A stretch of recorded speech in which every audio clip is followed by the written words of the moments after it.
You're up. All set? Thank you all for coming. I mean, did Pastor Dave offer some sort of special blessing? Now we can skip next Sunday. If we haven't met, my name is Frank Bowles. I'm the Vice President of the Mackinaw Area Historical Society. Our President, Angie, would love to be here, but sadly, she has to be in Florida tonight. Poor thing. Yeah, it's a poor thing. We feel for her. But thank you all for coming for this presentation about the Church of the Straits. Our speakers tonight are going to be Pastor Dave Wallace and Bill Marvin. Roy Cole has supplied a ton of photographs for the PowerPoint, so we thank Roy. We'd like you all to know there's cookies and hot chocolate mix, and just like this, hot chocolate doesn't sound like a bad idea in the back. Please feel free to take advantage of that if you'd like to. And not to be too subtle about the collection plate. I know the Church of the Straits is funded by, so is the Mackinaw Area Historical Society. So if you want to consider a membership or a donation, we always appreciate that. Thank you all for coming tonight, and with that, I'm going to, I don't know, who's first, Bill or Pastor Dave? I will be, yeah. Bill Marvin. Yeah, this is, historically, you send these around, and I have actually been in churches where if they didn't think the collection was enough, they will come up and I was also at a church in the town I grew up in that every Sunday they posted the giving. So there was a list on George gave this, I gave this, Roy gave this, and the object was to never be at the bottom of the list. That didn't last long, nor did the pastor. Well, we're going to talk about the Church of the Straits tonight, and there's, as Dave and I found out going through this, a ton of material, and we also found that a great deal of the archives, particularly the historical archives, are missing.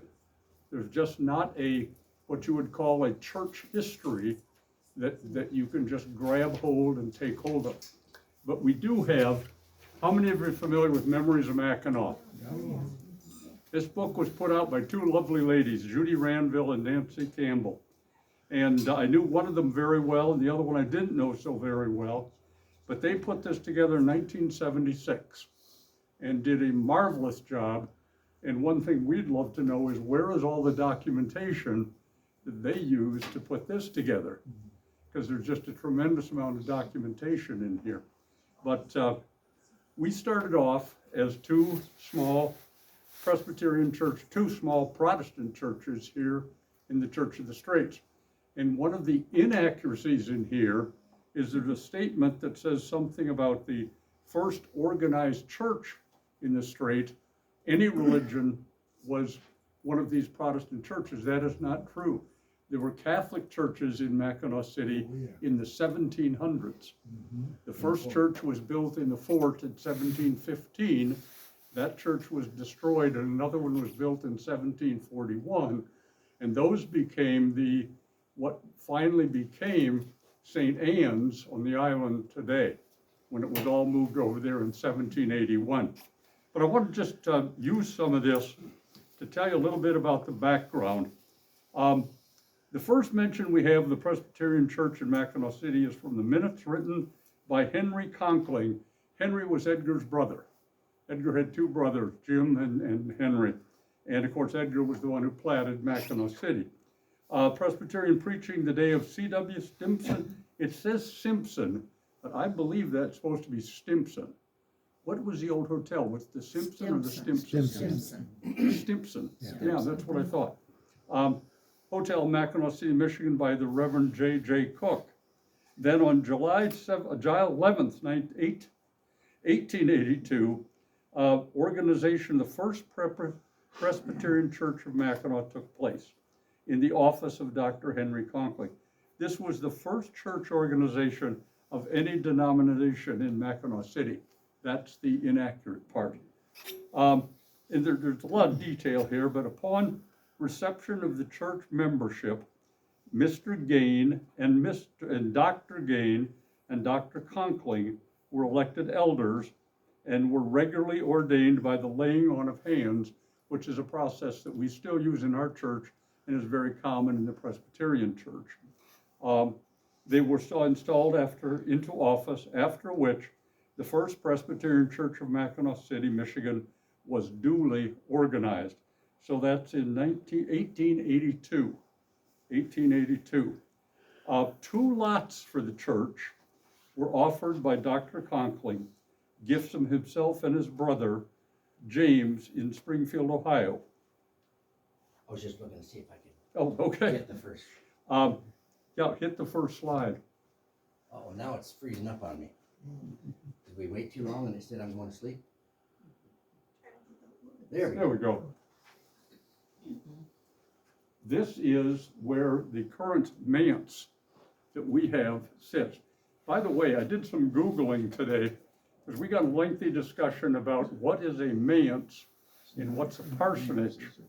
If you look up parsonage in Google, it says a house for a church's clergy. If you look up manse, it says a house for a Presbyterian church's clergy. So apparently manse is a Scottish word that has to do with the origin of the Presbyterian church. So manse deals with Presbyterians, and the parsonage deals with any other denomination. And we didn't even know, did we, Bill, that the Presbyterians had a parsonage when we No. started this? When we Yeah. started, we did not know the Presbyterians had a parsonage, because the Methodists had a parsonage on the same property with the church, which we'll get into for a minute. So anyway, the 2 lots for the church building were offered by the Conklins, and the gift of $100 and an additional pledge of $50. So those 2 lots were obtained for $150. I think they'd go for a touch more than that today. Through the spring and summer of '82, meeting in the Sabbath school, which is the church school, were held in a passenger coach for the Grand Rapids Railroad, and later continued through autumn and winter in a building on the southwest corner of Central Avenue and First Street. Where was First Street? Are there any numbered streets in town anymore? South just Huron before would be most Second. likely, because you go Right. South Huron, Second and Third as you go west, further So it down. might have been Huron? Yeah, Okay, Central and Huron. And that's where they met. They met in a railroad car. And then in November of '82, the manse was built. And this picture is from 1915. that 1915. But this describes the manse as being a 16 by 22, 1.5 story building with a small room on the west side. That structure looks to me to be more than 16 by 22. So there again, a bit of a mystery. We're not sure what happened to the original manse.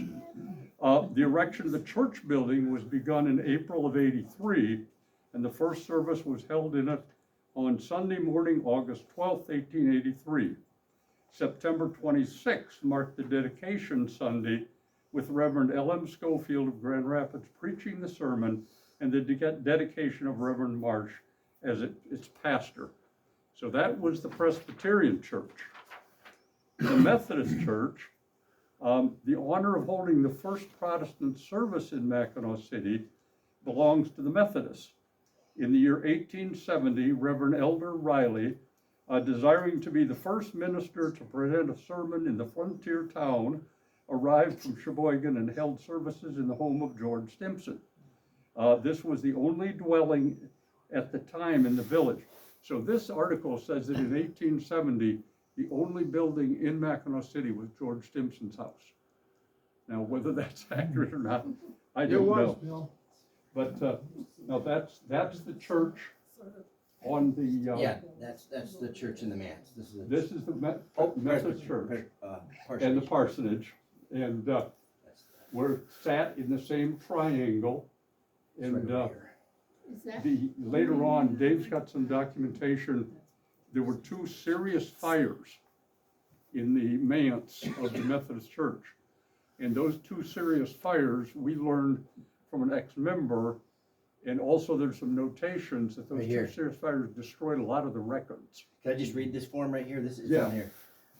The parsonage for the Methodist. One of the landmarks of the village was purchased by the church in 1925, thus making complete the ownership of the triangular shaped lot, which overlooks the Straits. The house was twice ravaged by severe fires, but has been remodeled into a reasonably modern and comfortable home for the pastor and his family, large enough to accommodate church meetings of the different departments of the church and Sunday school. Now, Sandy Pryor, who kind of, when I came on board, she was kind of trying to function it, as historians said. That's why we're lacking A lot of records. a lot of records. Apparently, at least as she heard, and I don't know if anyone else here can confirm, some of that stuff got burned in one of the fires. Yeah. Now, does anybody know what happened to that parsonage that sat on the triangle where the new church is? Chuck? Yeah, it's across the street from Laura Dell Darrell's. Exactly, it's right at kitty corner across from the church. Smansky's. So that building was moved when the new church was built. So going on here, here we go. About 1887, the denominational lines became much stricter. Prior to that, most Protestants were, after the Presbyterian church was built, they were meeting in the Presbyterian church, regardless of denomination. But then, for some reason, which is not stated, the lines between Presbyterian and Methodist got a little bit stricter. So the Methodists decided they wanted to establish a church of their own. About 1887, the denominational lines becoming stricter, the Methodists began aspiring toward a church of their own. In 1888, the Methodist Society was organized and met for a time in the village schoolhouse. Reverend Marble was seeing his first minister, and in March of that year, on March the 19th, 18 persons attended a worship service. So you're talking, it mentioned the Presbyterian church, 32 people, and here 18. So between the two denominations, they had a roaring membership of 50 folks. A beautiful site on I love this, a small bluff. Did you know we were on a small bluff? Okay. Okay. A beautiful site on a small bluff overlooking the blue waters of the Straits and in view of all passing ships, was presented to the church by George H. Todd, a citizen of the community on this site, with a gift of $200 and a loan of $200. So for $400, we got that property. And interesting story here in a minute. The lumber for the building was brought from the Callum Lumber Company on Cecil Bay, which was located on the northeast shore. Captain LeWay hauled the lumber. In January 1893, when construction of the church was nearly completed, the Mackinaw Witness listed, and there's a list here of the stained glass windows that were put in the Methodist church. When you go in our church, you'll see they're none of them whole anymore. They're halves. They're top halves, bottom halves, and there's some from the Methodist church. The ones with the pink kind of rounded cross at the top are from the Presbyterian church. All the others, those that have who they were donated by at the bottom, are from the Methodist church. Really interesting about, it's got to be 20 years ago now. I got a phone call. I was the president of the Mackinaw Historic Society at the time. I got a phone call from a guy in Petoskey saying, I was just in the antique shop and I saw a full 8-foot stained glass window that says donated to the Methodist Episcopal Church by the Ladies' Aid Society of Mackinaw City. And I said, I'll be right there. So I took off, and sure as a whirl, here's this 7-foot high, peak-topped window, completely intact, and unlike any of the others, it was vented. It had a swing-out vent. Now, why one window of all the others? But the mystery is, how did that one window, the guy at the antique shop said they had purchased it from a private party, and they wouldn't tell me who, and they wouldn't tell me how much. But someone had apparently absconded with one of the whole windows, because all of them were supposed to wind up in the new building. So we now have, if you've been in the chapel, Heritage Chapel, we built it into the wall of Heritage Chapel, and it's intact. It says right on. Now, how many of you knew that the Methodist Church was originally the Methodist Episcopal Church? One. Yeah, I didn't know that either until I saw that stained glass window. The original church was the Methodist Episcopal Church. And then in the 1940s, there was a schism between the policies and procedures of the two churches, and they decided to become just the Methodist Church. So carrying on here, new structure was named the Ames Memorial Methodist Episcopal Church in honor of Bishop Ames. First service January 6, 1893. Three of the members were J.G. Richards, owner of the grocery store, C.H. Zimmerman, owner of the lumber business and furniture store and livery stable, and B. Fairchild, a justice of the peace. New seats arrived just in time for the service, for the dedication service on Sunday, February 19th. Then there's a long article from the Mackinaw Witness. Apparently it was a day similar to tonight. Horrible storm, snowing like crazy. They didn't think anybody would show up, but as good Protestants are, we all, showed up. They had a good crowd. But after the sermon, now remember, $400. 200 was a gift, but 200 was a loan. So they had to repay the $200.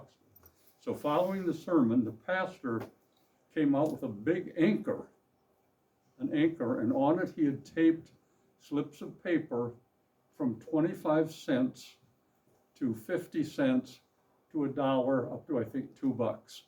And I think the top ones were $25 in an attempt to raise money to cover the costs here. From all quarters, it poured in with such rapidity as to tax the ability of the pastor and his assistants to record them. In less than 30 minutes, the board with its silver text was swept clear, and the last dollar, and when the pastor announced $725 had been raised, they were among those who were most hopeful. And on and on and on and on. The two other organizations we found that neither one of us had a clue about. One was called the Epworth League. Any of you familiar with the Epworth League? Dave's got some. Yeah, I'm gonna grab that back here. The Epworth League is a young people's organization started in 1893. And the second organization that I was familiar with, because my mother was in it from the time I was a little kid, was the Ladies' Aid Society. I was not aware that the Methodists long ago dropped the Ladies' Aid, but here's an actual kind of a bulletin or whatever you'd call it from 1909 here in Mackinaw, and it was their schedule of weekly devotional topics for the first half of the year. Just wanted to share some of these with you. I thought it was kind of interesting. On January 10th is For Us Who Are Lost. And then the next one is How We Know the Father. One was Light That Cannot Be Hidden. For Love's Sake. There's just a bunch of them here. The Conditions of Our Discipleship. These are all for 18 to 35-year-olds. And they were to meet every single week.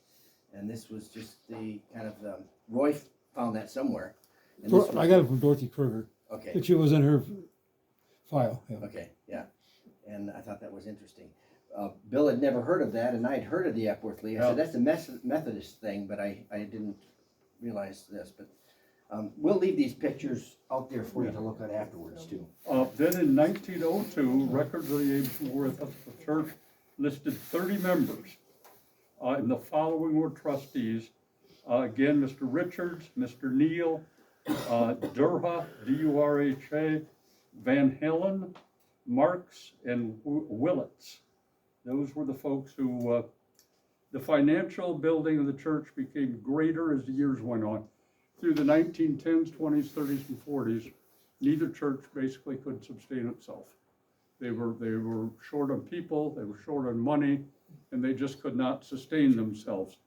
And this is interesting. This is 1939. Mrs. Ruth Bowers stated that in 1939, she was asked by the district superintendent, that would be the Methodist church, to conduct a survey among the members of the congregation to gain their reaction to a potential merger of the Methodist and Presbyterian churches. Most responses were favorable, but when the Methodist pastor learned of her endeavor, he was very indignant and told her so in no uncertain terms. So that's the two churches as they existed right up until 1962. They'd been in and out of trouble. Presbyterians had merged at points with the church in St. Ignace. That didn't go real well. The Methodists had joined kind of a circuit where there was a preacher traveling around to multiple churches, but both churches were really struggling. The problem facing the Methodist and Presbyterian congregations of Mackinaw were not unique. Found that small communities where the churches of several denominations with small memberships, these churches find that there aren't enough members to do the job and the financing burden is too great. The year 1960 found the Methodist and Presbyterian churches being served by two young ministers, if any of you remember them. They were Reverend James Combs and Reverend, Johnson, James Johnson. Colby Johnson and James Combs. Anybody remember them at all? You do, okay. And they were both extremely young and very energetic. And on their recommendation, it was decided that the congregation study the possibility of merger between the two churches. Now remember, this is 30-some years after Mrs. What's-Her-Face got chewed out for the suggestion. According to church record, this committee consisted of 8 members. Of course, we had to have 4 Presbyterians and 4 Methodists. So the 4 Presbyterians were Ken Tyson, Carla Wara, Walter Melms, and Amelia Cole. Relative? Nope. No, Amelia. I know her, but no. Yep. And then 4 Methodists, Jane Bradford, Dr. Bradford and Jane lived just down the beach from where we are now. Ruth Klingler, Stanley McCrae, everybody knew Stanley, and Bill Newsom. Meanwhile, joint discussions, committee meetings progressed, blah, blah, blah. The name Church of the Straits was selected right away, both Methodist and Presbyterian. And at that first, they put together the Articles of Federation. And the Articles of Federation, I have the original Articles of Federation. Lengthy, a lot of boilerplate that we no longer use, but it was mostly about how to blend the churches. So we'll talk more about this later, but in 2005, we decided the church needed to go away from these Articles of Federation and go to a full set of their own bylaws. So a committee of myself, Gussie Williams, Gussie Williams, Dave joined us when he came, but he was ex officio, we wouldn't let him vote. Roger Moore was also on ex officio, which I don't know why you were ex officio. Yeah, Roger was on it, Gussie, Sandy Pryor, myself, and John Childs. And when all got done and put together, they asked me to do the writing, so I actually wrote these bylaws. And we had to go down to Emory University. We had set up meetings with the head familiar with the word polity? I've never heard it anywhere but in churches. You hear policy, procedure. Polity refers to the way things are done in churches. So we had to take the 2 polities of the Book of Discipline of the Methodist Church, and the Book of Order of the Presbyterian Church, and blend them. And we can talk more about that later. But See what they meant when polity, really, they misspelled it. They meant politely. Politically or policy or politely or something. I don't know. But out of that came the bylaws as we know them and operate by them today. And it was the original people who put together the Federation were very clever. In the Presbyterian Church, the group in charge is called the Session, which means nothing. In the Methodist Church, it's called the Charge Conference, which means nothing. So they cleverly thought, let's combine the two and call it the Board of Governors. So we have a Board of Governors. And there's other implications. In the Methodist Church, the PPRC is a completely separate entity. That's the personnel group. In our church, is a committee of the board. The pastor cannot moderate. In certain churches, we allow the pastor to moderate the Board of Governors, and so forth and so on. But we blended the two. And at this point, then, we had stayed with the First Presbyterian Church USA and the Methodist Church, and have since moved to the Eco-Presbyterian Church and the Global Methodist Church. And Dave's gonna tell you all about that. I'm gonna fill in some other stuff Okay, too go ahead. that I found. Bill and I both been looking at some things, and I wanted to share something with you that I found kind of hilarious. And it has to do with pastors serving in the two separate churches.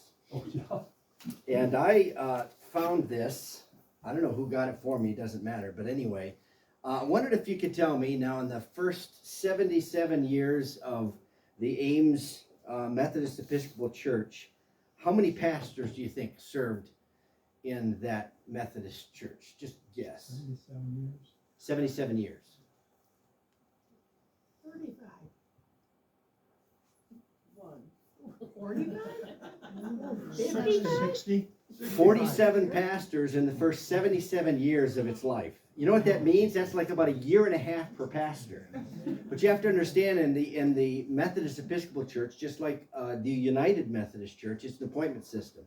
And back in the day, it was very common for pastors to serve 1, 2, 3 years, and that was it, and they'd move on to another church. Now let me ask you this question: in the first 80 years, now this would take us up to the joining of the two churches. The first 80 years of the Presbyterians, how many pastors did they have? No, they had more than you think. They had 19. But still, you look at 19, that's still about, 4.5, 5 years or something a piece. So there was a big difference between the Methodists and the Presbyterians. We got kicked out about every year or two because they got tired of us. Presbyterians, apparently they got to hang around a lot longer. Then we get to the Church of the Straits. I just wanted to share this with you. How many pastors do you think we've had in the 63 years that we've been in existence as a federated church? I'll go 7 or 8. It's 9. So you didn't want to include me then, right? There's a reason for that. Well, 7 or 8, good pastor. Oh, well, I didn't ask that one. Did you count the interim? You know what? That was counted in there, 2 interims. So really, in a sense, if you want to be technical about it, there would have been 7 actual pastors that served the church as appointed or called pastors. And that was another thing. Between the Methodist Church, you're appointed. In the Presbyterian Church, it's a call. And difference being, in the Methodist Church, you could have a pastor leave one day, and literally the bishop could say, another pastor is coming. In fact, it used to be you'd go to annual conference. You'd find out at annual conference, which is a couple weeks before the end of June, that you were appointed to another church. You had a couple weeks to get ready to leave. There's an interesting note in there. The pastor who was doing so much work in putting together the merger got moved right in the middle. The bishop just took him out of here, which makes no sense whatsoever, and left the church, which was trying to build, with no pastor. It's also interesting, the name of the pastor, the first pastor, Yes. when the two churches came together, you know what his name was? Reverend Start. Reverend Stark. I think that's funny. You guys aren't laughing. Reverend Start. George. I mean, what a name for the start of a new venture. Reverend Start. He was the first one. Oh, one other bit of information. I thought Bill might share it, and I go back and I just fill in a couple little things there. Mr. Conkling, also I found out Ken Tyson had a lot of this history too. He actually was very good friends with someone you would all know from your history books. You know who that was? Abraham Lincoln. Yeah, he shared that. I mean, unless he's lying to us. That's what he said. Honest Abe wouldn't lie to you. Also, I found something else out, and Ken was a Presbyterian, and I didn't know if he'd acknowledged this or not. Who holds the honor of the first Protestant service? It was not the Presbyterians. No, it was the Methodists. The Methodists. Yeah. Oh, did you read that Yes, to them? yeah, yeah. Okay, I fell asleep during that part of the. Well, then you don't mind if I take it Yeah, out. yeah. One other thing before we get into the other, and I have found here the documents concerning the bids on the Church of the Straits and how much it cost. And even there was a situation during this time, and by the way, I know of at least one person here for sure that helped build the Church of the Straits. I sure did. Nelson LaPointe. So I just Did wanted to masonry acknowledge that. work. What year was that, 18 what? It was later, 1904. Yeah. But What the year? what year? Really? The Robert C. Shaw Construction Company was the company that got the bid. There was another bid that was like $2,000 more than this bid. But during the starting of the church project, the father of this company died. And the church and the company were concerned, were they gonna hold to their bid and were they gonna continue to build the church? And the church received a letter affirming that his son was very capable and that it would go on as it had been pledged to go on and that sort of thing. But what do you think the bid was for the church back in November 8th, 1965? 60,000. 100,000? Add 100 to that 60, $160,376.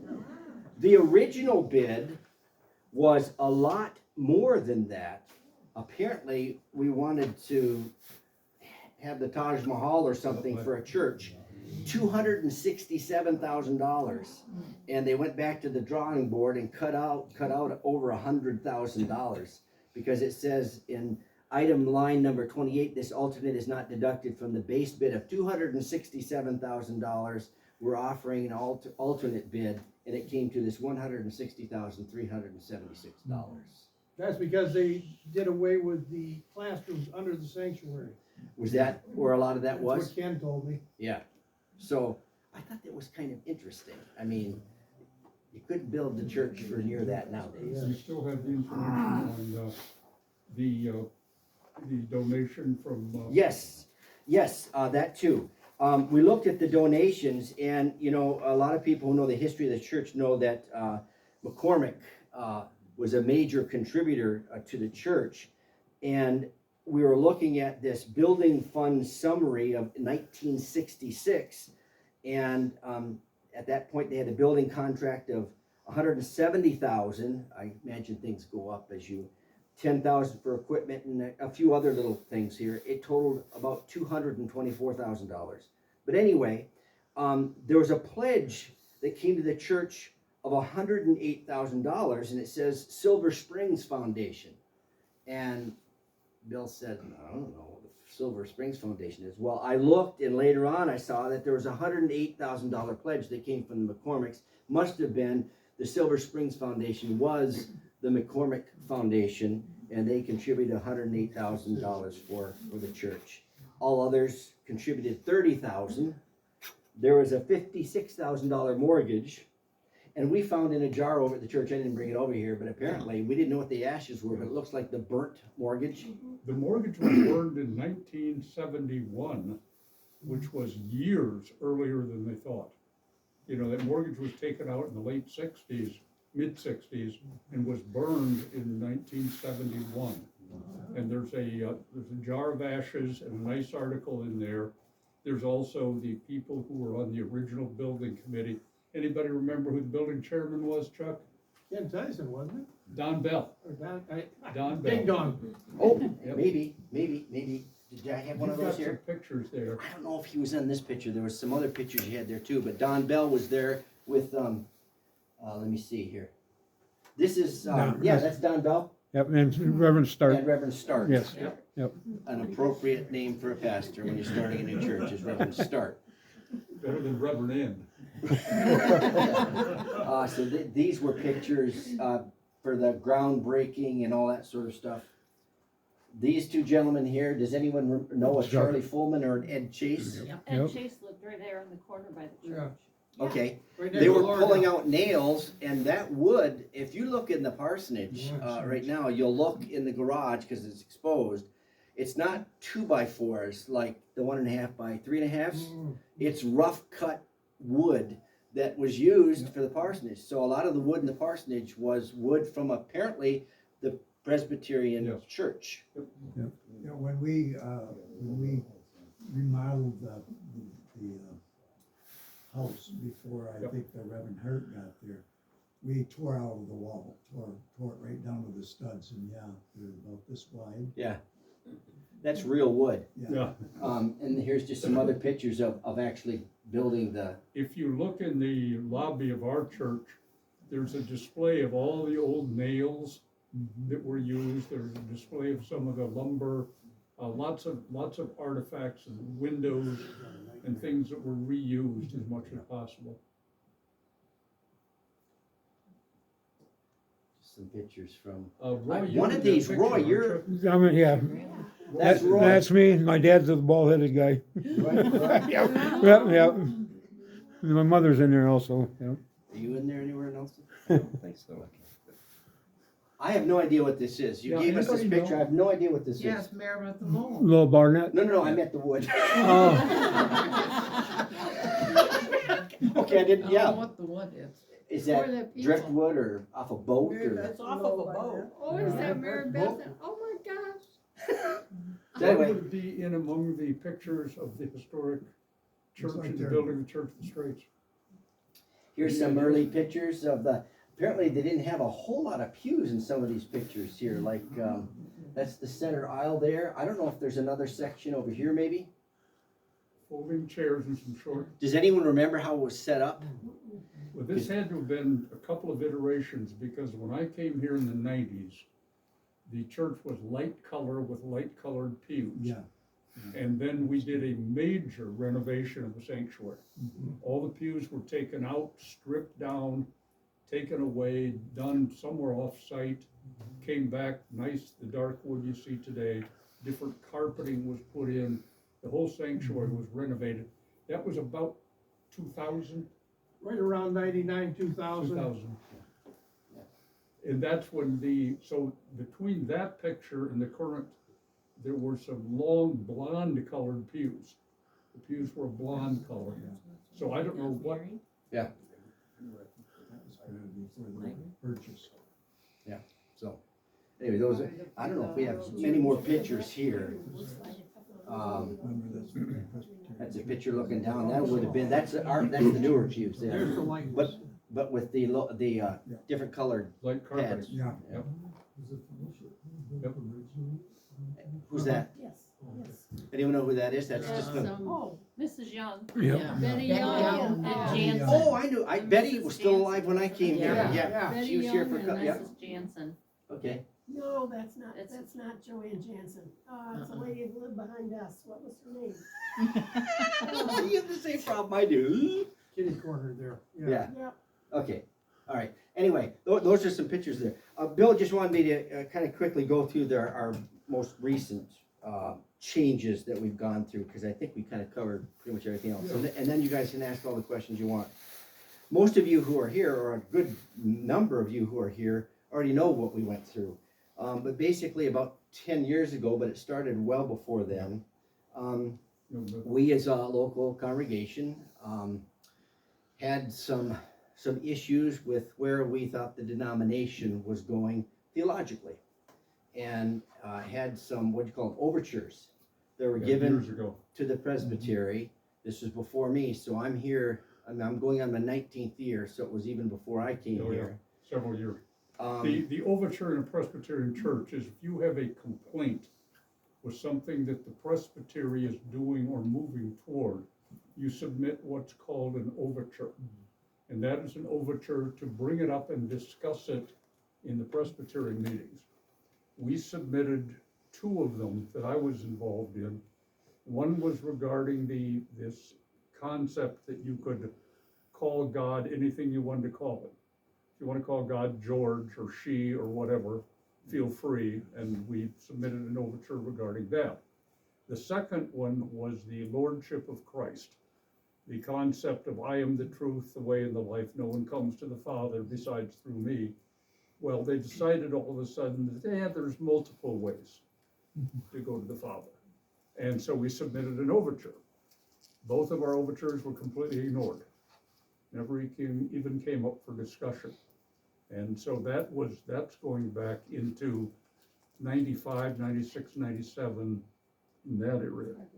And then the latest ones were after Dave was. But, yeah, and the last overture that was given to them concerned a marriage, a traditional marriage, and where the church stood on that.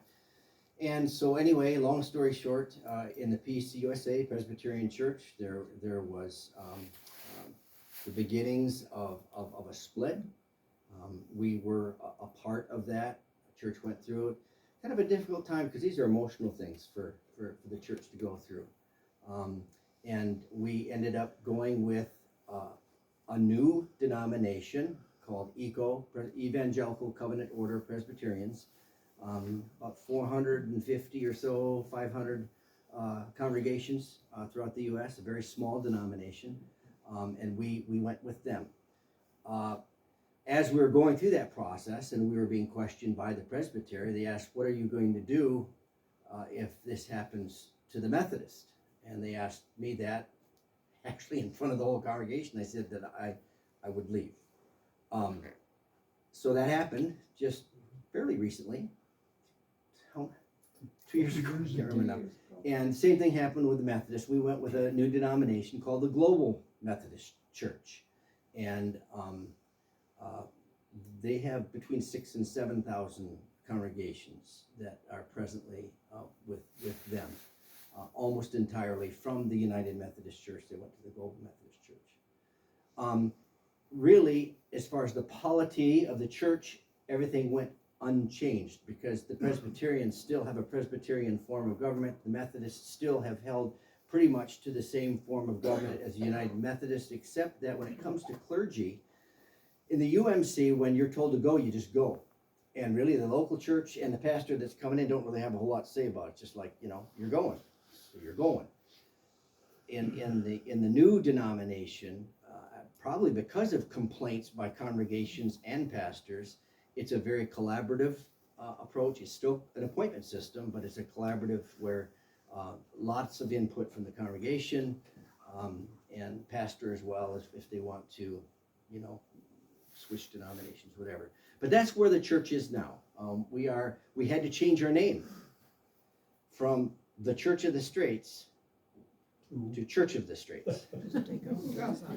The state of Michigan required that for tax purposes. And we didn't want to change our name. And so we asked a lawyer that represented a lot of these churches that were making the switch.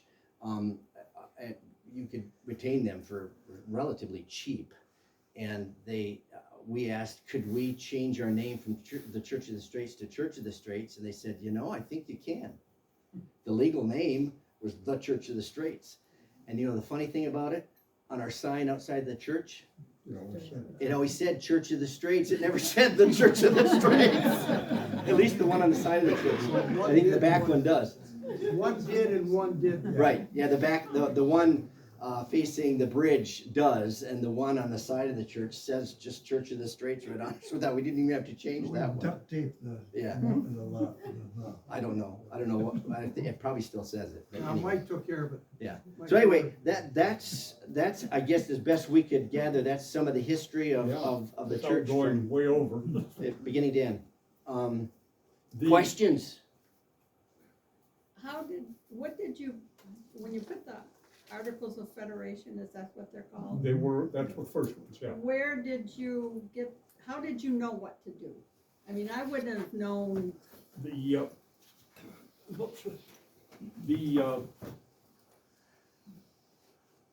people who did the original Articles of Federation Okay.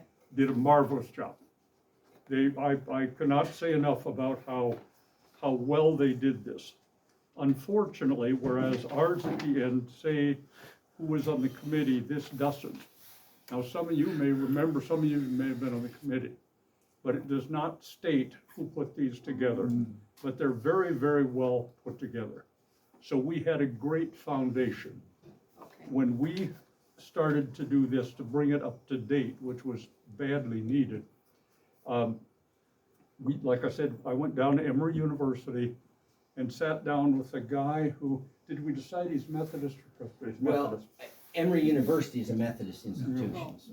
And I sat down with this guy who is in charge of the polity for the Methodist Church nationally. And we went line by line through the bylaws we had written. And he was frankly quite astounded at how functional we have been from 1962 until when I was down there, which was in the late 90s and early 2000s, yeah, about 2005 or 6, I think it was. And they wound up asking if we would submit our bylaws when we were finished with them, so they could use it as a model for yoking churches. Because this was beginning to happen, where churches, the small churches were folding. I know all over northern Michigan, and even on western Michigan, a lot of Methodist churches were folding or blending. So they wanted to use our model. Now, whether they've used it or not, I have no clue. But the foundation for what we had to put together was extraordinarily well laid out. It was extraordinarily laid out, and I'd like to know who the people were who did the original, because it was just outstanding in how it was done.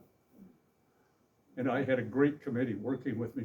Problem was, when we got down to the end and had everything laid out, nobody else wanted to do the writing. Everybody said, "Oh, I don't want to write it. I don't want to write it. I don't want to write it." So guess who got stuck writing it? And yeah, I wrote it. So but the trip to Emory was really enlightening.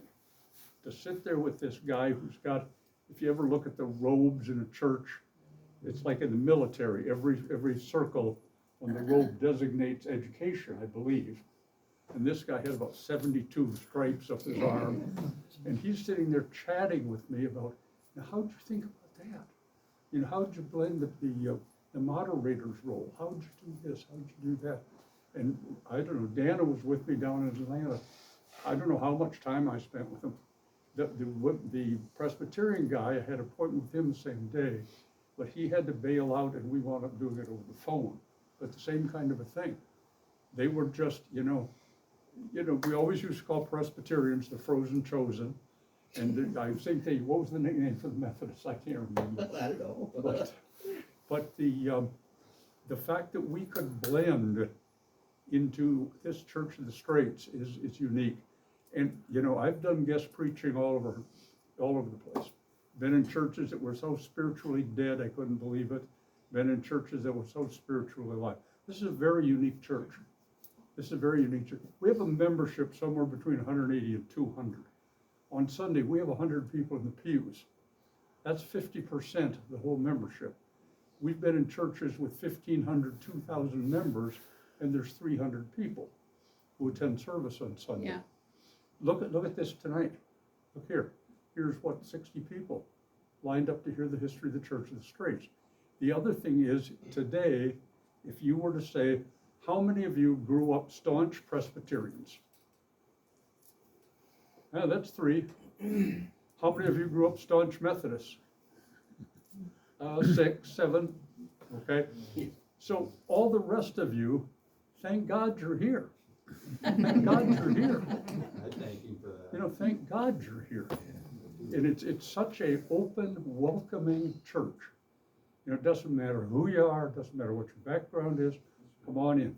We will insist that you live by the scriptures. You know, we've made that decision multiple times. But this church is just the most phenomenally open, welcoming church. Gail? So throughout, I mean, you know a lot of the history, but throughout the United States or maybe the world, are there others that are half Presbyterian, half Methodist? I don't know. I do not know. I can say it's a rarity because, you've got one church that's Wesleyan in their bent and one church that's Reform in their bent, and there are some mild disagreements, which I love when we have our Bible studies together, and there's a text that comes up, and I'll look at someone like Ken and I'll say, that sounds kind of Reformed, doesn't it? And then we'll go someplace else and read another text and say, that sounds like it could have a little Wesleyan bent to it. And but it's unusual. Usually the denominations are fairly maybe come from the same branch of Christendom. Well, Yeah. the key to a lot of it was we are both confessional faiths. Yeah. Both the Methodists and Presbyterians are what are called confessional faiths, which mean we believe in the confessions, the Apostles' Creed, the Nicene Creed. We are both confessional faiths. And then that takes you a long way toward brotherhood, believe me. Chuck? Yeah, having been on a search committee, there were very few federated churches. What we did find, Presbytery and Episcopal, there was a couple, 3 of those. We didn't find any Methodist Presbytery at all in that search. One other interesting thing I learned during that search, we would send out to request a bio on somebody that seen it listed under the Presbytery at the time we were doing a Presbytery search. And we got a number of answers back stating, you're a federated church, I don't want to get involved. Yeah. And They were I was afraid just of- the opposite. When I Yeah. heard that it was a federated Yeah. church, I thought, oh, Because what a The ones that awesome. would answer with, that intrigues me. Yeah. Yeah. Well, that was the response we basically got. Yeah. The Presbyterian system that Dave alluded to, you have to sit down and take a study and submit what's called a CIF, a church information form. It's extensive and it's elaborate. Then any pastor who is looking for a job change lists what's called a PIF, a pastoral information form. And then you start reviewing all this and blending them together. And then you go through this process of going and visiting churches, finding candidates, bringing them in. The basic difference is that the pastor of a Presbyterian church is not he does not belong to the presbytery other than as an administrative function. He is contracted to the church itself. So the church is the one who hires him. The Methodist, as David said, the bishop says, hey, Charlie, see you next Friday at such and such a church. And they move you.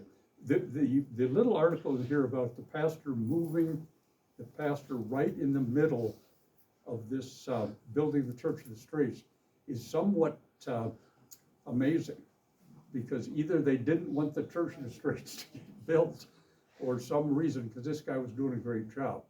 And then the person who came in, many of you know Provost. Provost did a good job of picking up any other questions? You know, it's interesting. Oh, go ahead. I have a question. So when did the actual, like the current church, like the new church building open? 70, 60, 66. The laying of the cornerstone was in 66.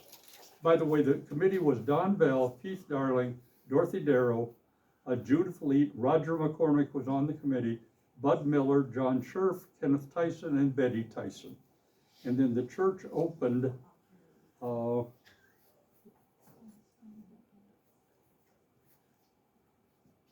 well, it doesn't tell me, but I believe it was 67, Chuck, is that right? Late 67, early, yeah. So I was told about a month and a half ago that my parents were the first couple to get married in the new church. That is right, Cheryl. And that was May 20th of 67. Yo! And that, Oh, that's cool. Donnie and Terry Bell were going to get married. They were supposed to be the first ones, but they decided they couldn't wait. So they, Donnie was going to He Nam. was yeah, going he was overseas. going overseas. Yeah. So they wanted to get married, so that's Cool. And we were the second. You're the second Were one. you Oh, really? okay. When did What you get year? married? 67. 67, so still in 67. So your mom and dad, the Bonhams, Yep, May 20th, May 20th. 1967. Amazing, Yeah. amazing. Any other And questions? then you took off for the military after Yes. that, too, didn't you? Yeah, shortly. Didn't it used to be when you joined the church, you had to say you were Methodist Yes. or Presbyterian? Oh, yeah. They don't do And- that in, we're all one And- people. And when it came to a point where we were a little lopsided, we had more of one than the other, they would actually We'd ask assign the it. people, could you please Yeah. come in as a Methodist so we can kind of get the Methodist stuff with the Well, the Presbyterians? reason for that, though, Yeah, the reason for that is that the Methodists go by per capita, which means that for every person in the church, there's a charge. They used to. Used to, Years they ago, don't yeah. anymore.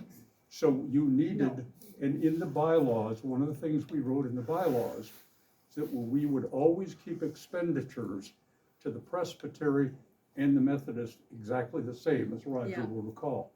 So when the finance committee would look at what the per capita was gonna be, then the mission committee would say, okay, we have $4,000 and we've given it to Presbytery Point, we always matched the giving.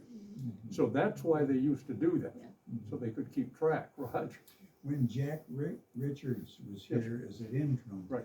That's When when that changed. he kind of orchestrated the blending of, we're gonna be the Church of the Straits, and when you join, you're gonna join the Church of the Straits, and you don't have to say what denomination you came from. So because- if you ever transferred out of this church, you could transfer in three ways. You could transfer out as a member of the Church of the Straits, you could transfer out as a Methodist, or you could transfer out as a Presbyterian. And you really could transfer out in three different ways, ultimately. But everyone's ultimately a member of the Church of the Straits. yeah. But say you went to another global Methodist church, the way they record it at the other end is they either record you as transferring in from another global Methodist church or transferring in from another denomination. Yeah. So you would have a choice if you wanted to of saying, well, I'm global Methodist if you want to and transferring that way, but But if you were ordained an elder in the Church of the Straits, you are an elder in the Presbyterian Church, and I believe you're also considered the same method. well, you're not an elder in the Methodist church Yeah. because it's a whole different Charge terminology in the Methodist church is an elder is a pastor. And the Presbyterian church, an elder is either a teaching elder or a ruling elders. Ruling elders, Yeah, so we're confused. I don't know if it's, To give you a little illustration, when I was on the board the first time back in the 80s, we had Lutheran, Catholic, Baptist, and a Quaker on the board. Now, to show you the Church of the Straits. Now, that's back when we had 12 members, because back then, the congregation really split badly in the summertime, because all the workers had to work. You take Ken Yeah. Tyson, you didn't see him on Sunday, he was at the restaurant and such. But it was interesting to see all the denominations Oh, yeah. had went into the Church of the and I Straits. think that's very true still today. Yes, it is. Mike? Yeah, just curious on, I know Dave's going to retire, which denomination chooses who comes next? Thank you for your question, we aren't gonna answer it. That's a wonderful segue. In a former life, I had to run a speaker series for a university. And what I learned after about an hour is there are a few of you who are dying to ask these two men more questions. Come on up and ask them. And there were a few of you who said, man, could I use a cookie and some hot chocolate? Let's go that way. If you'd like a cookie and Thank hot you, chocolate. thank But you, would guys. Please thank our And- speakers. Remember, the Historic Society is funded by donations. Our treasurer happens to be back behind the counter. We do accept MasterCard, PayPal, checks, whatever. We haven't worked out the proportions between ourselves and the Church of the Straits, but we'll figure that out once the basket's full. Thank you all for Thank coming you, out. Roy. Roy, thank you too. Uh, Thank you, Nelson. You'll find them. What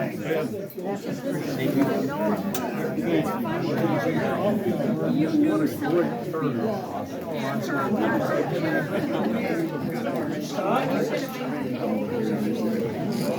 Hey, Josh. Josh, thanks for the flags, buddy.